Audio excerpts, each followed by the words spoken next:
السلام علیکم ورحمۃ اللہ وبرکاتہ۔ حضرت ہود علیہ السلام عرب کے قبیلے عاد سے تعلق رکھتے تھے۔ آپ کا قبیلہ عاد بن ارم بن اوس بن سام بن نوح کی اولاد سے تھا۔ آپ اپنی قوم کے ایک شریف خاندان سے تھے جنہیں اللہ نے ان کی قوم کی ہدایت کے لیے نبی بنا کر بھیجا۔ اللہ نے آپ کا ذکر قرآن مجید میں 7 مقامات پر فرمایا ہے اور ایک پوری سورت سورہ ہود بھی آپ کے نام سے نازل فرمائی۔ قوم نوح کی ہلاکت کے بعد اللہ نے قوم عاد کو زمین پر آباد کیا۔ یہ لوگ جسمانی طور پر بڑے مضبوط، قداور اور بڑی مضبوط عمارتیں بنانے میں ماہر تھے۔ اللہ نے انہیں خوب مال و دولت سے بھی نوازا تھا۔ قوم عاد اپنی جسمانی قوت کے غرور میں اتنی آگے بڑھی کہ اس نے اللہ کو بھلا کر اپنے ہی ہاتھوں سے بنائے ہوئے بتوں کو اپنا معبود بنا کر ان کی عبادت شروع کر دی۔ ان کے 3 بڑے بت تھے جن کا نام سمد، سمود اور ہر تھا۔ قوم عاد کو گمراہی سے نکال کر ہدایت کی طرف لانے کے لیے اللہ نے اسی قوم کے ایک فرد حضرت ہود علیہ السلام کو نبی بنا کر ان کے پاس بھیجا۔ سورہ الاعراف میں اللہ تعالیٰ فرماتے ہیں، اور ہم نے قوم عاد کی طرف ان کے بھائی ہود کو نبی بنا کر بھیجا۔ حضرت ہود علیہ السلام نے نبوت ملنے کے بعد جب قوم کو شرک اور اللہ کی نافرمانیاں کرتے دیکھا تو انہیں اللہ کی نعمتیں یاد دلاتے ہوئے توحید کی تعلیم دی اور اللہ کی نافرمانی سے بچنے کی تلقین فرمائی۔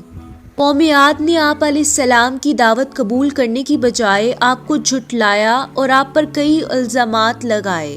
سورہ الاعراف میں اللہ تعالیٰ کا ارشاد ہے، ہود علیہ السلام کی قوم کے کافر سرداروں نے کہا کہ ہم تو تجھے ایک طرح کی بے وقوفی میں مبتلا دیکھ رہے ہیں اور ہمارے خیال میں تم جھوٹے ہو۔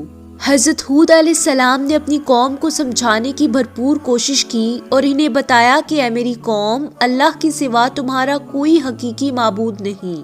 میں اللہ کی طرف سے تمہاری خیر خواہی کے لیے نبی بنا کر بھیجا گیا ہوں۔ مجھے تم سے کوئی دنیاوی لالچ نہیں، میں تو صرف اللہ عز و جل کی رضا کا طلبگار ہوں۔ اگر اللہ مجھ سے راضی ہو گیا تو مجھے بہترین صلہ عطا فرمائے گا۔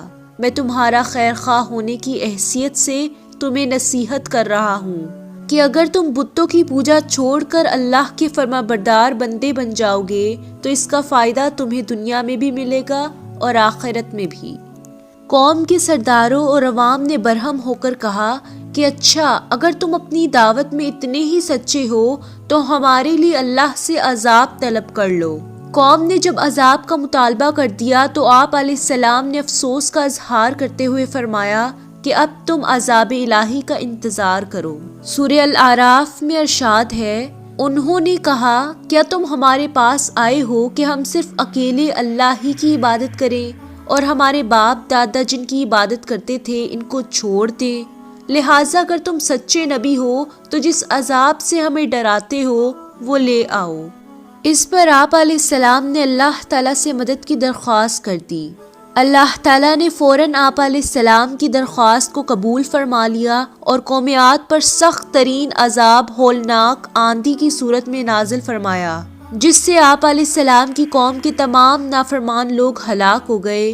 صرف مومن اللہ کی رحمت سے عذاب الہی سے محفوظ رہے۔ سورہ قمر میں ارشاد ہے، قوم عاد نے بھی حق کو جھٹلایا، پس دیکھ لو کیسا تھا عذاب میرا اور میری ڈرانے والی باتیں۔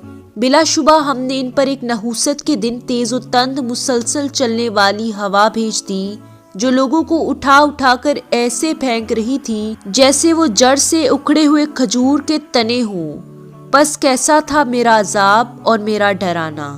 صحیح بخاری کی احادیث میں ہے کہ حضرت عائشہ رضی اللہ تعالیٰ عنہا فرماتی ہیں کہ جب بھی بادل آتے یا تیز ہوا چلتی تو آپ صلی اللہ علیہ وآلہ وسلم پریشان ہو جایا کرتے تھے۔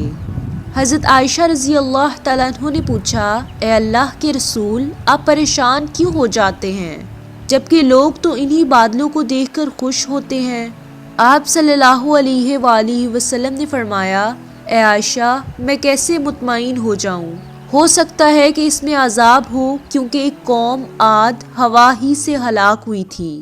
اس نے عذاب کی گھٹا دیکھ کر کہا تھا، یہ بادل آ گیا جو ہم پر خوب برسے گا۔